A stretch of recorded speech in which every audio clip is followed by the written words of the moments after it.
clase previa, una disculpa, me puse un poco mal y ya no pude tener clase con ustedes, pero estoy bien, estoy bien. Acerca de la tarea, ¿hubo dudas, hubo preguntas? Fíjense que la biometría hemática, o citometría hemática, como debería de decirse, es una parte fundamental para nosotros como médicos.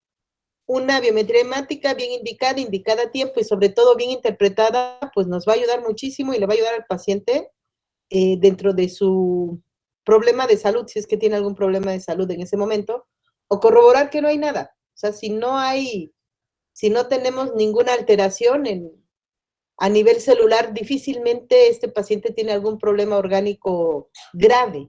Ajá. Y bueno, desde ahí podemos orientarnos en qué cosa es lo que hay que hacer.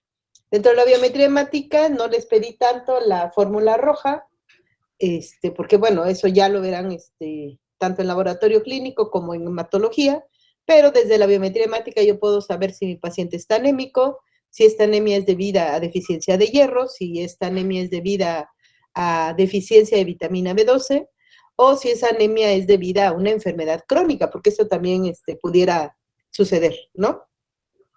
Lo que más me interesa saber de todo esto es los valores normales, que eso es lo que sí debemos de traer como muy a la mano, pues, no sé si los escribimos, los tenemos apuntados en el teléfono, o los tenemos memorizados, porque cuando estén en las guardias eso les va a ayudar de manera muy importante para hacer diagnósticos, ¿no? Del paciente enfermo, pues, ¿no? Entonces, sí, eso es bien importante. Entonces, al ratito vamos a retomar un poquito eso conforme vayamos avanzando dentro de nuestra clase.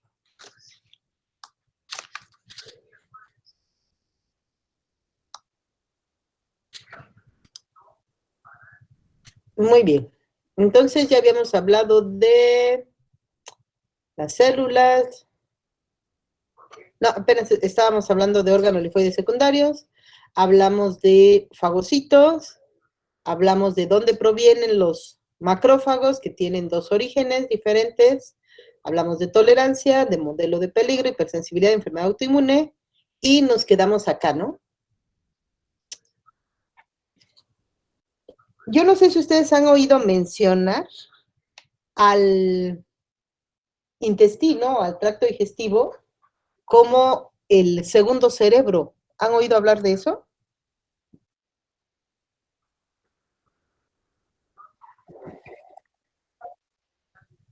¿Y qué es lo que han escuchado o por qué lo han oído mencionar así?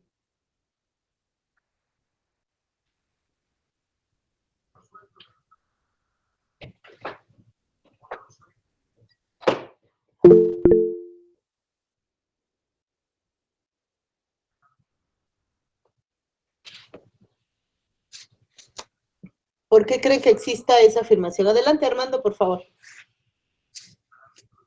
Pues porque el tubo digestivo está regulado por el llamado sistema nervioso entérico, que pues se encuentra conformado por los plexos de Meissner y de Auerbach, ¿no? Y se sabe que pues este sistema, ambos plexos funcionan hasta cierto punto de manera independiente que el sistema nervioso central. Entonces, pues por eso he escuchado que se le llama como un segundo cerebro, ¿no? Que es como independiente. Ok. ¿Alguien más?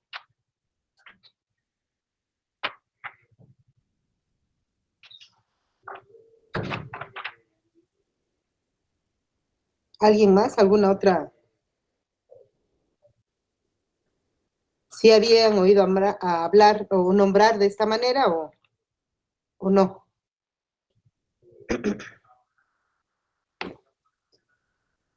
Fíjense que durante mucho tiempo hemos dividido completamente, así como sistema nervioso y sistema nervioso central, como de manera independiente a el sistema inmunológico y viceversa.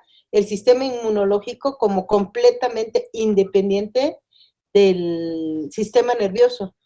Y tienen mucha interacción, muchísimo. Bueno, todo el cuerpo tiene interacción, pues estos no podrían quedar como de manera diferente, ¿no?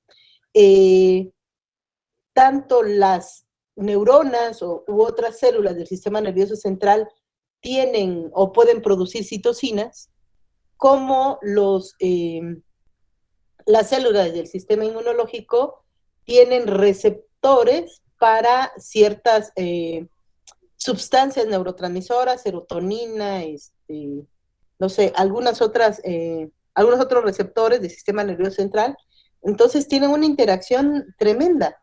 Tanto es así que de manera reciente, no tan reciente, ya tiene más de 10 años, hablamos de un sistema psico-neuro-inmunoendocrinológico. O sea que todos estos 4 sistemas, el psique está unido al sistema nervioso central, o bueno, al sistema nervioso, y eso está unido a nivel inmunológico, y eso también tiene que ver endocrinológicamente. Recuérdense que cuando tenemos estrés producimos ciertas hormonas, ¿no?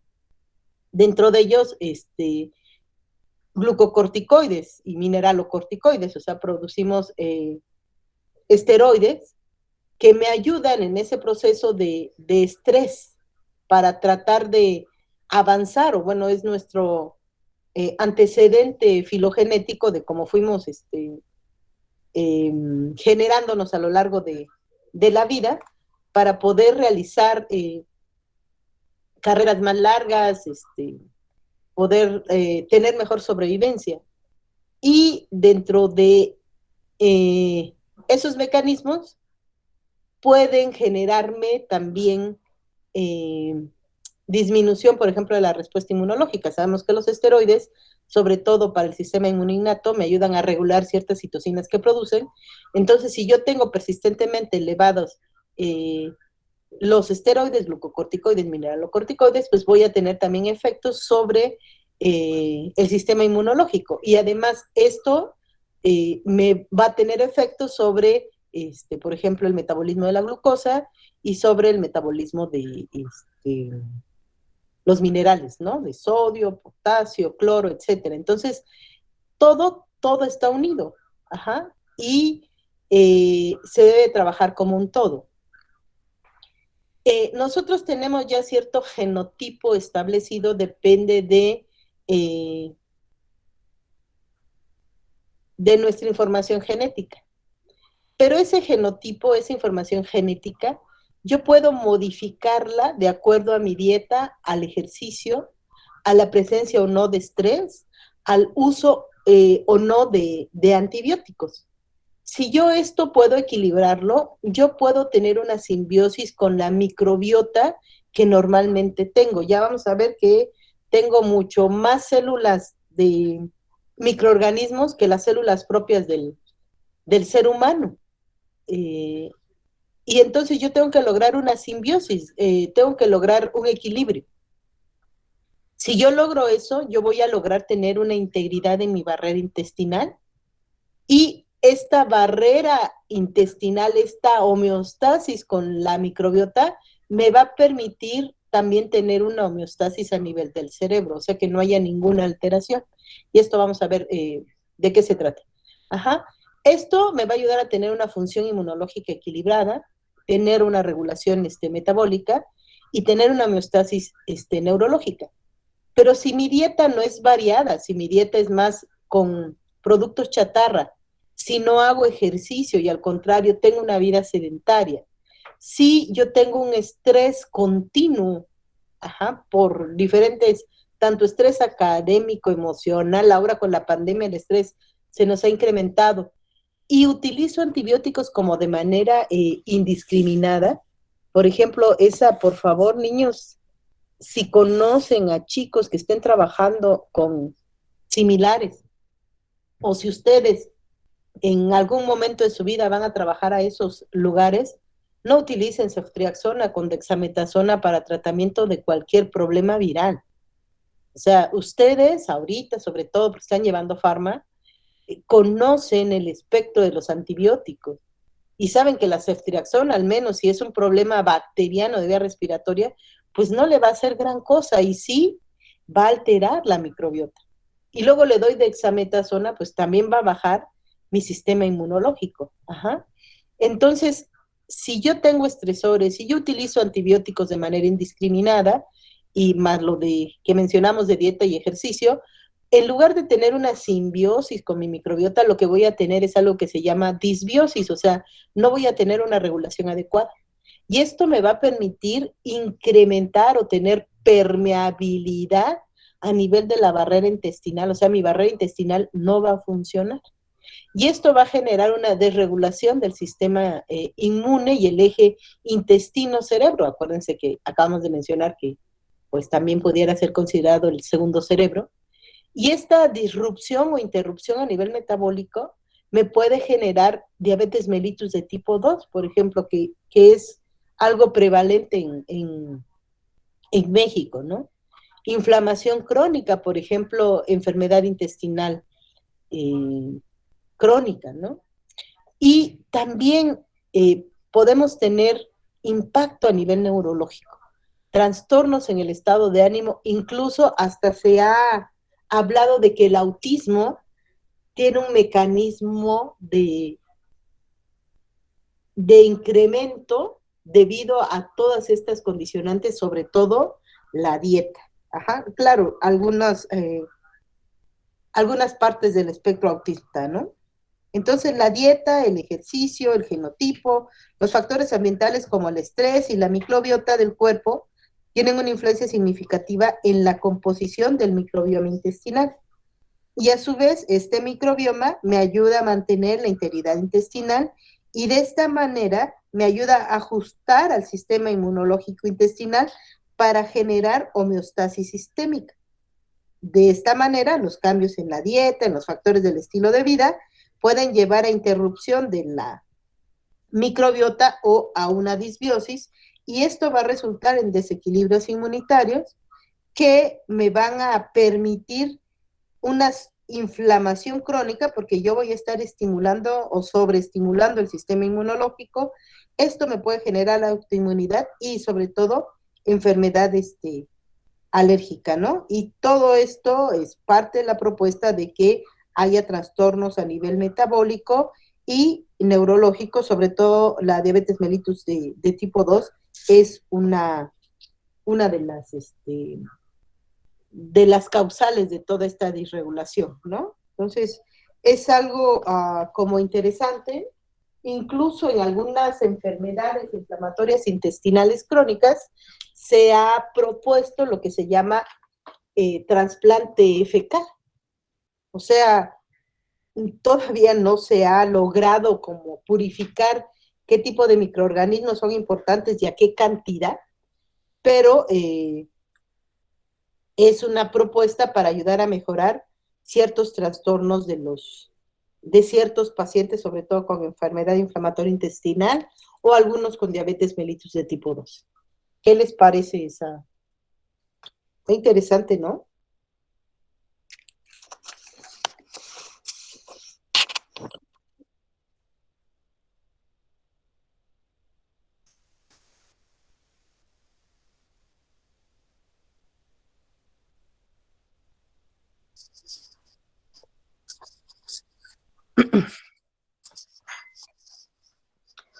Así es. Incluso, por ejemplo, hay experimentos de ratones que crecen o nacen en condiciones que llamamos axgénicas, o sea, completamente estériles.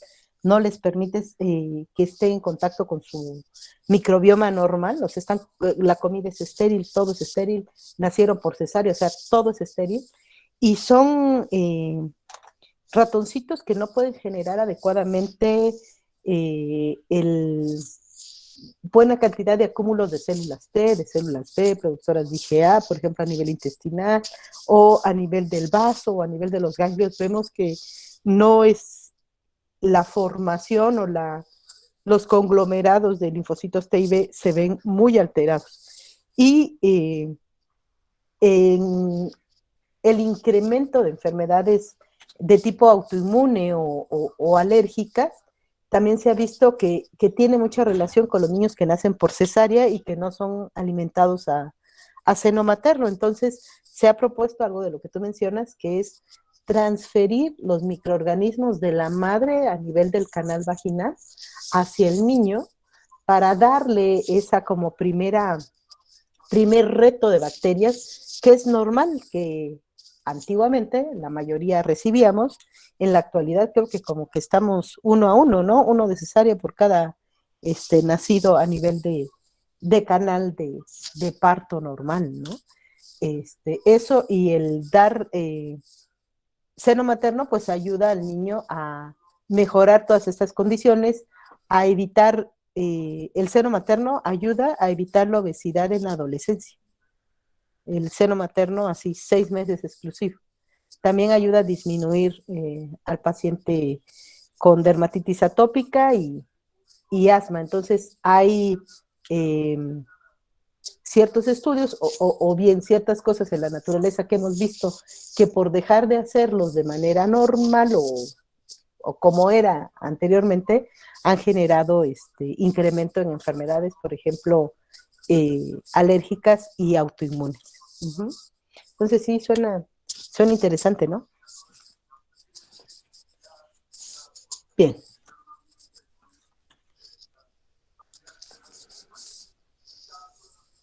Entonces, las disfunciones del sistema inmunológico pueden incluir el bajo rendimiento, o sea, inmunodeficiencia, así como la actividad excesiva, la inflamación descontrolada, alergia y enfermedad autoinmune. Y hay evidencia reciente que sugiere que los cambios ambientales y de comportamiento que llevamos en la actualidad, o sea, nuestro estilo de vida más occidentalizado, ha inclinado el equilibrio inmunológico hacia la inflamación descontrolada y contribuyen a muchas enfermedades crónicas modernas. La diabetes mellitus es una enfermedad proinflamatoria, enfermedades del corazón es una enfermedad proinflamatoria, y el autismo aparentemente tiene que ver con estos conceptos de disbiosis. No sé si hasta aquí haya dudas o preguntas, sino para que continuemos con nuestra segunda parte del tema.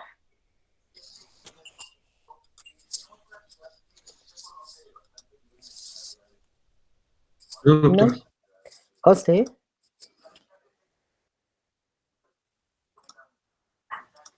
Ok. Bueno, hablemos de órganos linfoides primarios. ¿Quién me quiere decir qué órgano estamos viendo aquí? ¿Y por qué sabemos que ese órgano es? Es el timo. Oh. ¿Es el timo, el que vemos aquí? De Sí. color café. Ajá. Es bilobulado. Es bilobulado. ¿Está a nivel de? La parte anterior de lo que es la tráquea. Ajá. ¿Se llama, cómo se llama ese espacio virtual?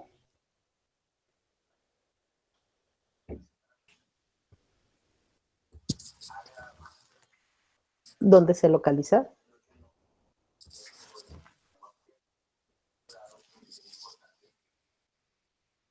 En el mediastino. Mediastino. No es en el mediastino.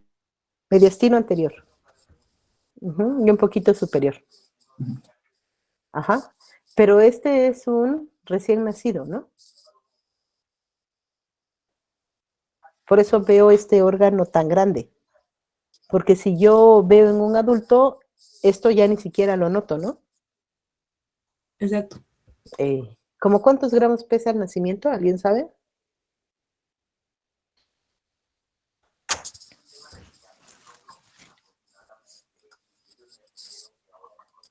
Alrededor de 10 gramos, doctor. Más o menos.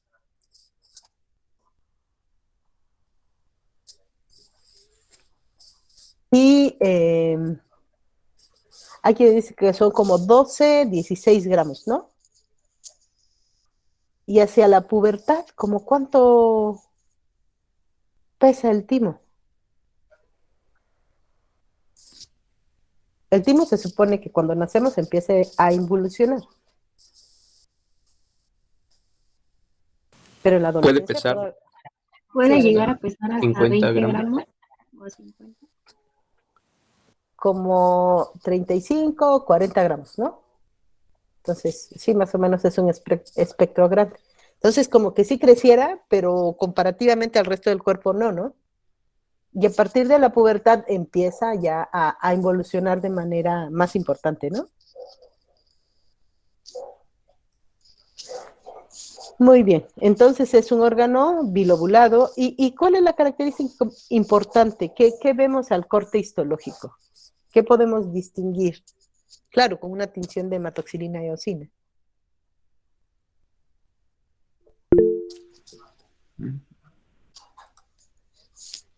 Armando, sí, adelante, por favor. Pues que está presentando, como se ve, una corteza y una médula, ¿no? Y en la, Sí, adelante. ajá, y bueno, pues en la corteza tenemos como 6 capas de células epitelio reticulares, y en Ok, de la 1 a la sexta, y ya en la sexta es donde encontramos esos corpúsculos de Hassall que se están señalando, que derivan de esas células epitelio reticulares tipo 6. ok. ¿Y qué son esos corpúsculos de Hassall? Se derivan de, pero ¿qué son? Tengo entendido que almacenan así como gránulos de queratina, no, bueno, no como tal queratina, pero creo que eran de queratohialina, ¿no? Así se llamaban. Y Ajá, algunas inclusiones lipídicas también. Creo que servían en ese proceso de educación, ¿no? De los ujú, linfocitos, lo que recuerdo. así es. Ajá, entonces son parte de las células del epitelio tímico, así la denominamos nosotros inmunológicamente, no le damos tanta división histológica, y son células que están entrando en involución, seguramente después de haber presentado antígenos, y algunas células T también en apoptosis son las que me ayudan a formar esos corpúsculos de Hassall, que se dice que son como si fuera la huella dactilar, ¿no? O sea, tiene esa morfología, la huella dactilar. Y bueno, en el caso del timo, la presencia de corpúsculos de Hassall, si nos pasan un corte histológico y no nos dicen nada, y logramos identificar el corpúsculo de Hassall, sabemos que viene del timo, ¿no? Que es del timo. ¿Y qué característica o qué vemos aquí en la tinción de diferente entre corteza y médula? O sea, ¿por qué yo puedo identificar muy bien una corteza de una médula?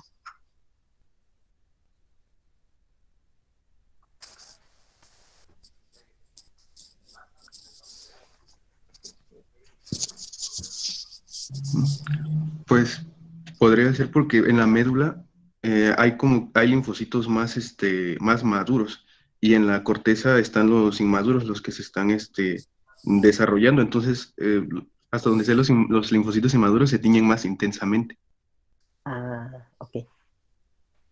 ¿Alguien más? ¿Quién ve esa tinción? ¿Por qué se ve esa tinción morada?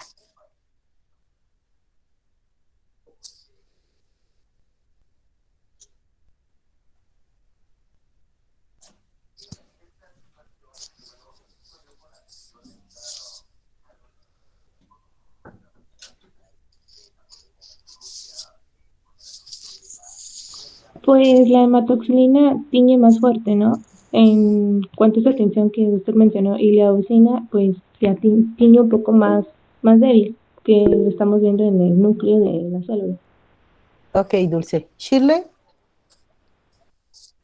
Sí, doctora, pues yo iba a mencionar que la corteza pues es más basófila, o sea, más morada, porque hay mayor Ok. cantidad de linfocitos T en desarrollo. Y también pues porque están Ah, más juntos, ¿no? Porque hay mayor cantidad. Mientras que en la médula, pues los linfocitos T en desarrollo son escasos y se encuentran en mayor. ok, entonces lo que estás diciendo es que la tinción moradita está dada por la hematoxilina, que es un colorante basófilo, perdón, es un colorante básico y que por lo tanto tiene preferencia por lo ácido, ¿no? ¿Y qué cosa Sí, ácido doctora, como los encontramos? núcleos celulares. Exactamente. En el núcleo encontramos ácidos nucleicos. Por lo tanto, la hematoxilina se pega, se llega, dirige, tiñe a los núcleos.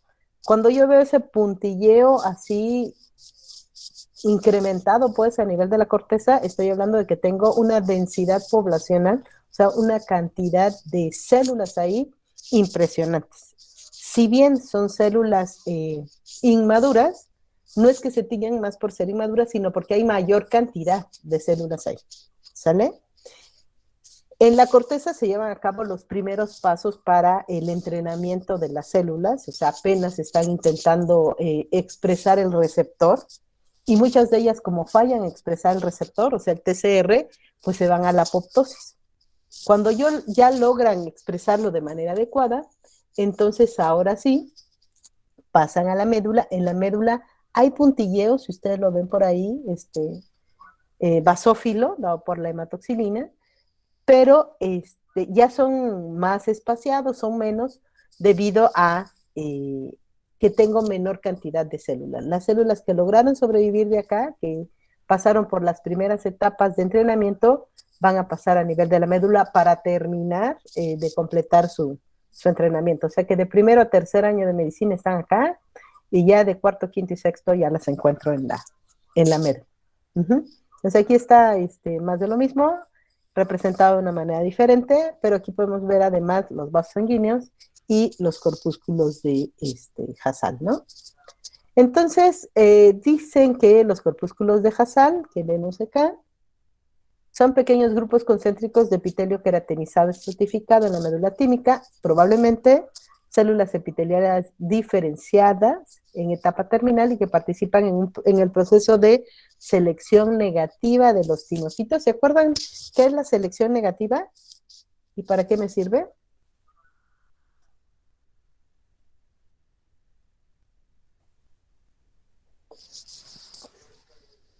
Selección negativa.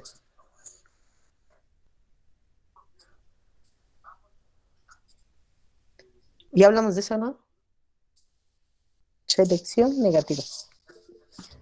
Diana y luego Abigail.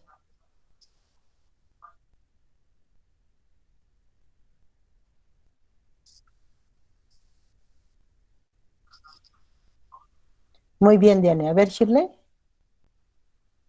Sí, yo iba a mencionar, doctora, que es la eliminación de las clonas autorreactivas para Eso, generar así. tolerancia central. Excelente. Juliet. Sí, doctora, pues eso, que se van a eliminar las células potencialmente autorreactivas y eso es lo que producen los corpúsculos de Hassall, citocinas, para eliminar estas células.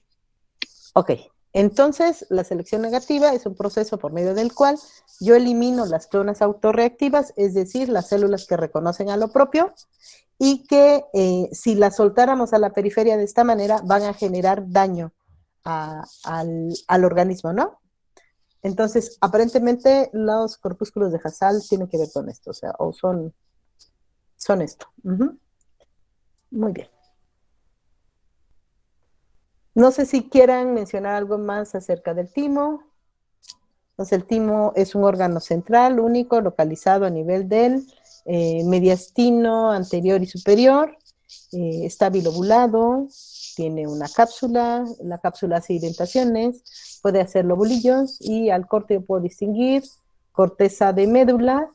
En la corteza tengo la mayor cantidad de células, en este caso de timocitos o células T que están en desarrollo, y en la médula, que dije hace un rato, corteza, ¿verdad? En la corteza tengo la mayor cantidad y en la médula tengo una cantidad menor de células. A este nivel se lleva a cabo el proceso de capacitación de las células T, es donde van a expresar por primera vez el receptor antigénico y sus especificidades, y los corpúsculos de Hassall, aparentemente, ahí localizo a células del epitelio tímico, las cuales me sirvieron para presentar antígenos en el proceso de selección negativa para generar tolerancia central, ¿no?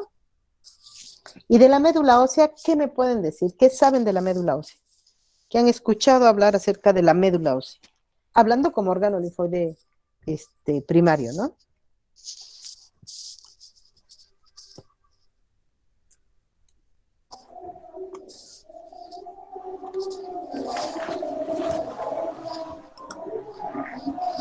Médula ósea. Sí, Yacel.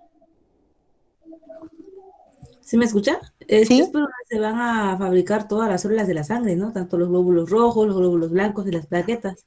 Sí. Y pues va a estar en el interior de nuestros huesos. Sí. Y ahí va a estar la maduración, como dijimos, de los linfocitos B, principalmente también. Ajá. ¿Cómo cuánto pesará esa médula ósea o no tiene como peso? No tengo sobrepeso, tengo mucha médula ósea. No, ¿cómo cuánto pesará?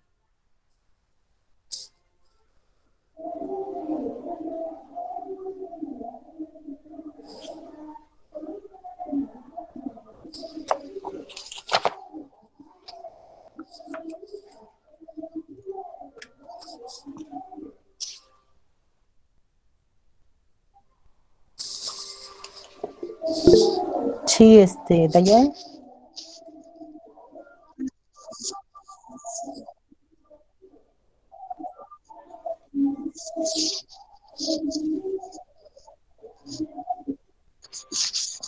Sí, sí, sí, como de 2 a 3 kilos. Ajá. ¿Habrá algún momento en que disminuya la cantidad de médula ósea? ¿Habrá algún momento en que aumente la cantidad de médula ósea o siempre es igual la proporción de ese 4% que refieres?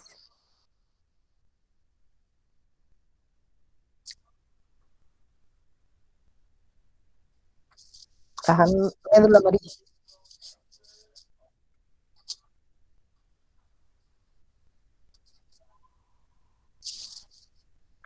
Ok, sí, entonces sí disminuye mi médula roja, sí disminuye, ajá, que es la médula ósea, ajá. ¿Puede incrementarse? ¿Puede aumentar la cantidad?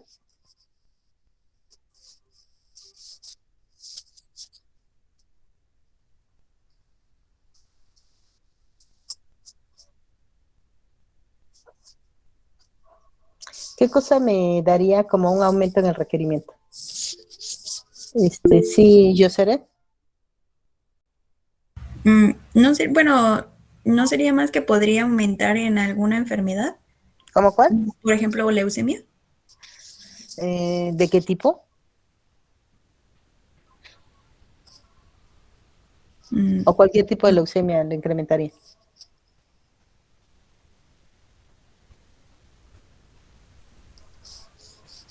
Dayan, ya no te dejé terminar. Creo que ibas a hablar, ¿verdad? ¿O no?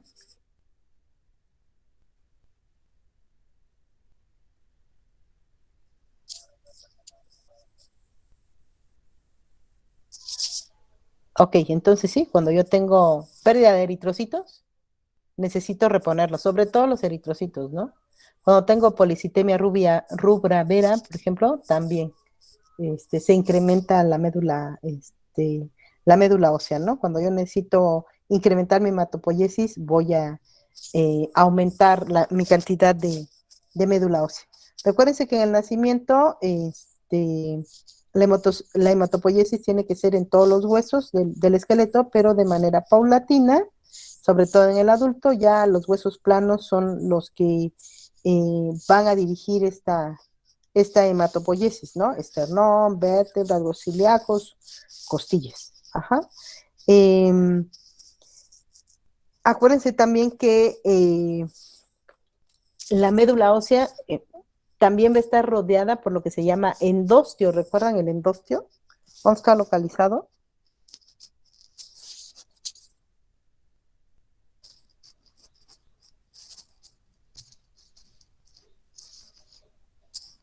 Pues es una de las capas que recubren a los huesos, ¿no? Ajá.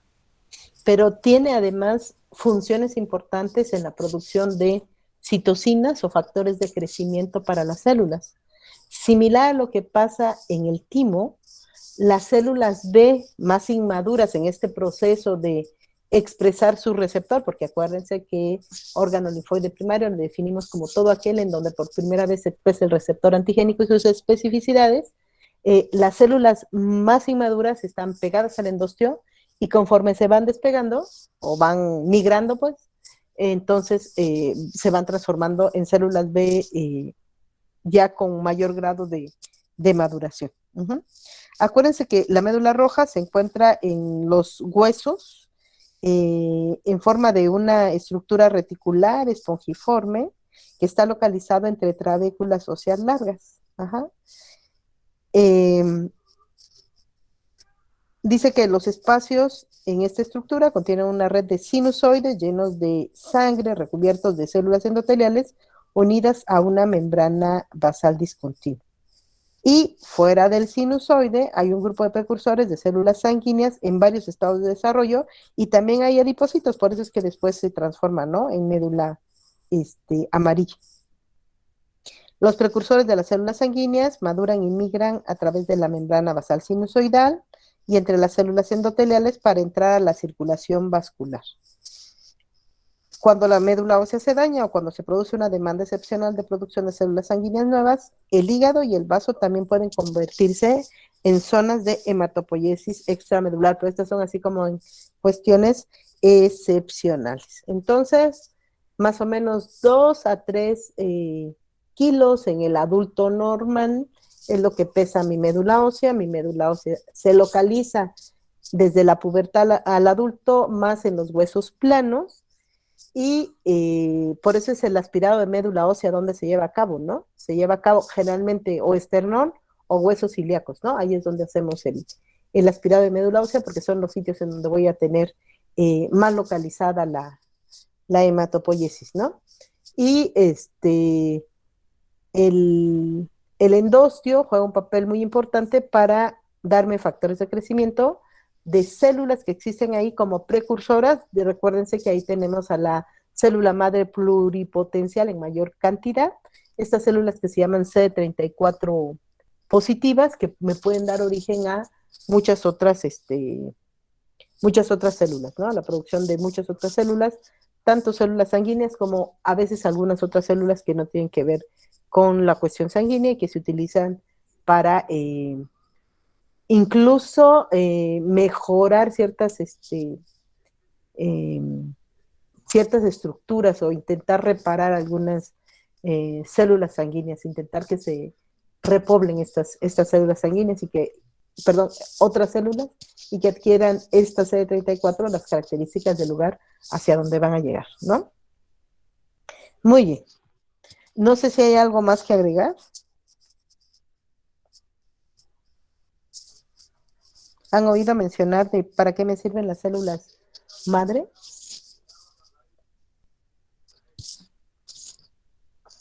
¿O no han oído hablar de eso?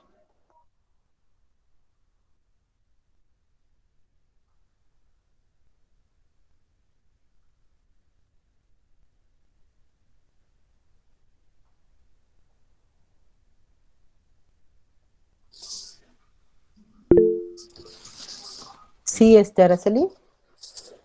Sí, pues las células madre también se van a encargar de producir los glóbulos rojos, los Sí. glóbulos blancos y también las plaquetas. Y pues Sí. que es necesaria para pues, la sangre, ¿no? Linfocitos también, ¿no? Ajá. No estaba relacionado con el... Ah, perdón.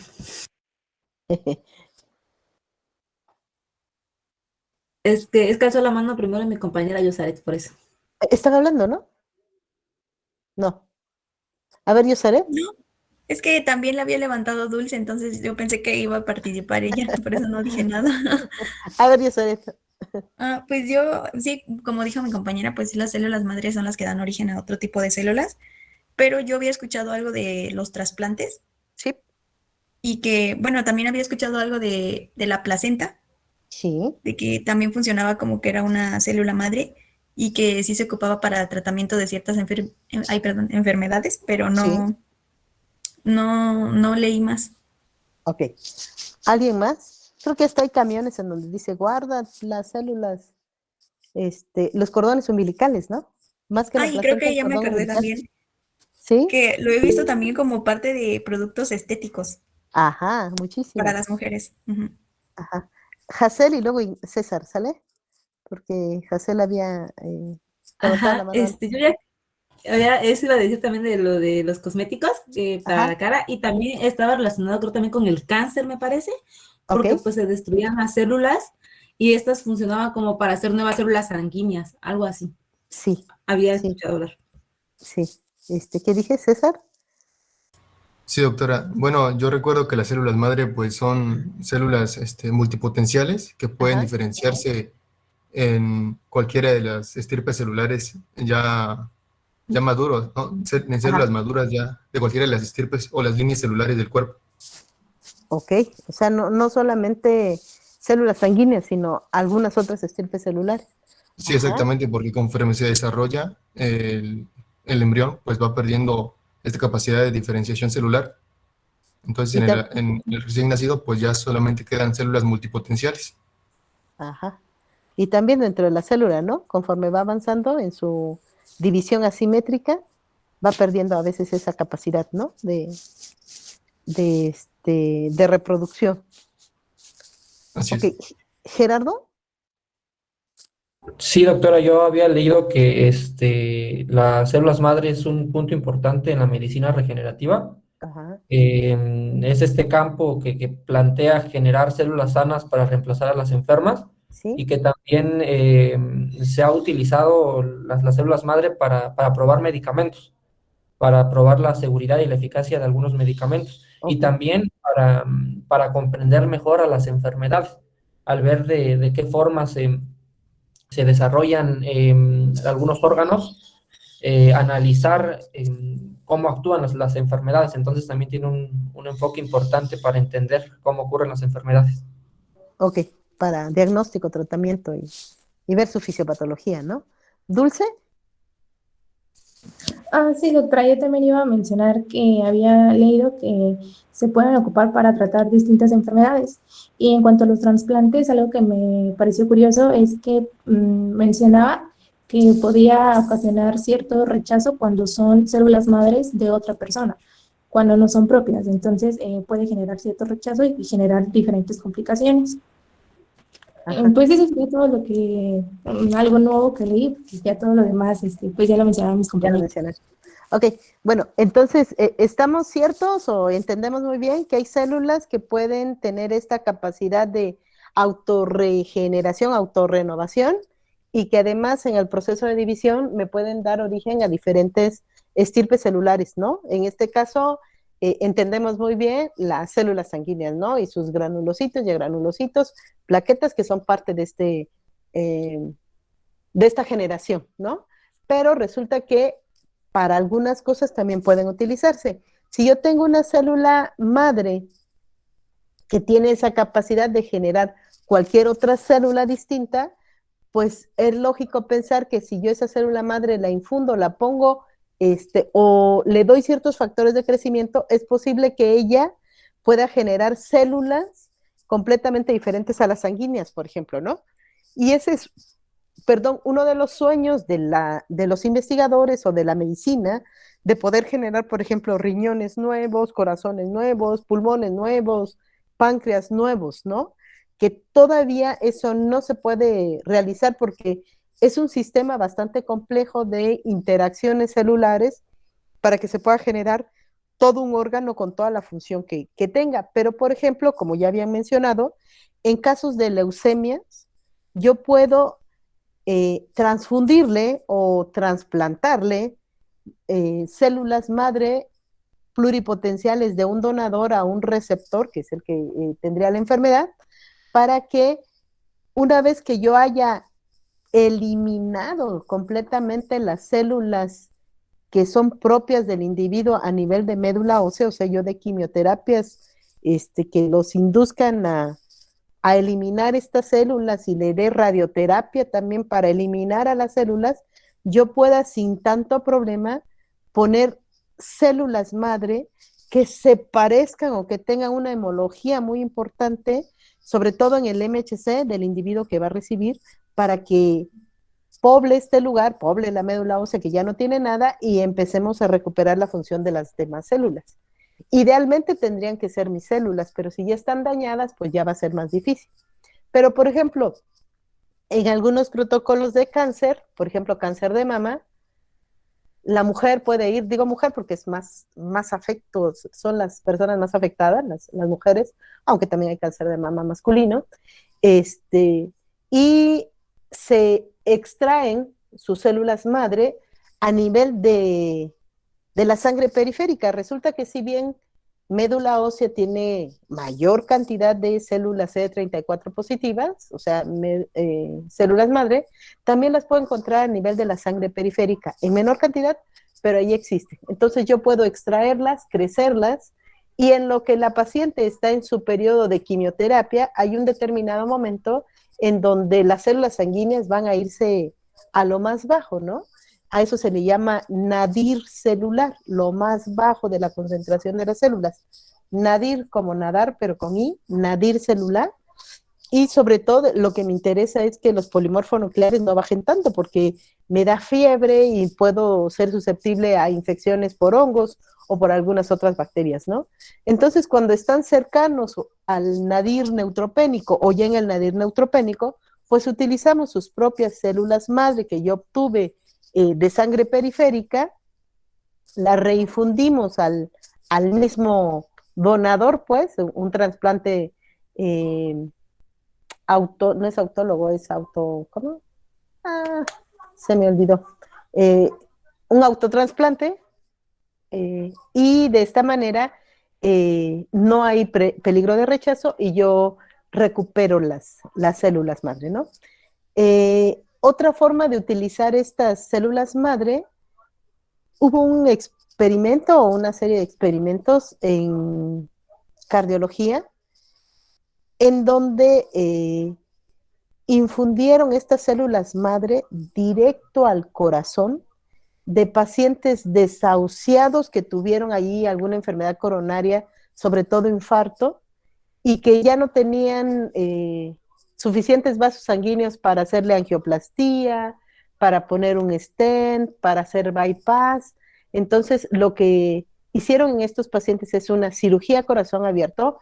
Previamente habían tomado sus células madre, sus células CD34 positivas, y directamente hacia la zona del corazón que estaba afectada, que estaba necrosada, infundieron estas células. Y lo que vieron a la larga es que si bien no se recupera el tejido, sí algunas funciones mejoran y los pacientes empiezan a mejorar en su escala de disnea, empiezan a mejorar en las acciones que hacen y empiezan a disminuir la cantidad de medicamentos que tomaban para la insuficiencia cardíaca. Entonces, por ahí las células madre directas a este sitio cumplen alguna función, sino de recuperar pues el tejido, sí, alguna función de mejorar las funciones normales del miocardio. Y de ahí, bueno, medicina regenerativa, que tanto hablan, medicina estética, ahí sí yo todavía tengo mis bemoles, porque si en trasplantes todavía fallamos, en medicina estética, pues no, como que no creo que tengan un ultra laboratorio para poder identificar el tipo de células que nos están poniendo, ¿verdad? O, bueno, yo tengo mis dudas, a lo mejor sí existe y yo no lo conozco.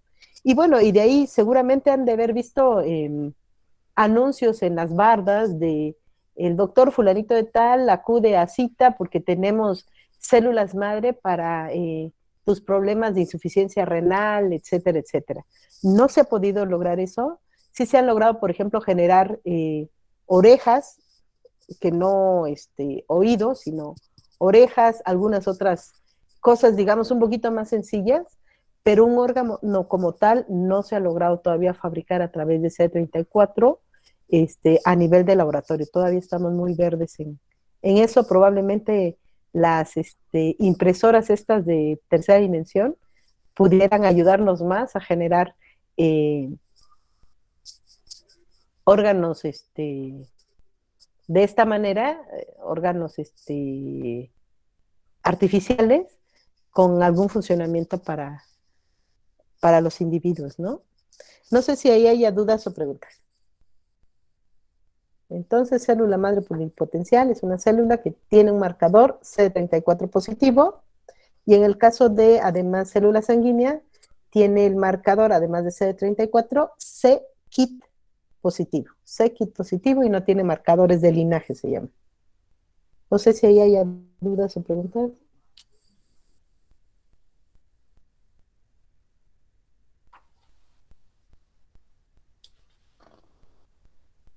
No, doctora, todo claro. No, doctora. ¿Nadie? ¿Todo bien?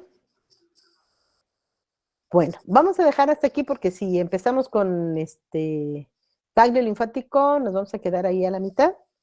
Vamos a seguir hablando de órganos linfoides secundarios, ganglio linfático, paso, y hablaremos de las fases de la respuesta inmunitaria para poder ya concluir con este tema, finalmente al tema 1, e iniciar con el tema 2, que también es un tema largo, que habla de inmunidad innata. ¿Dudas o preguntas?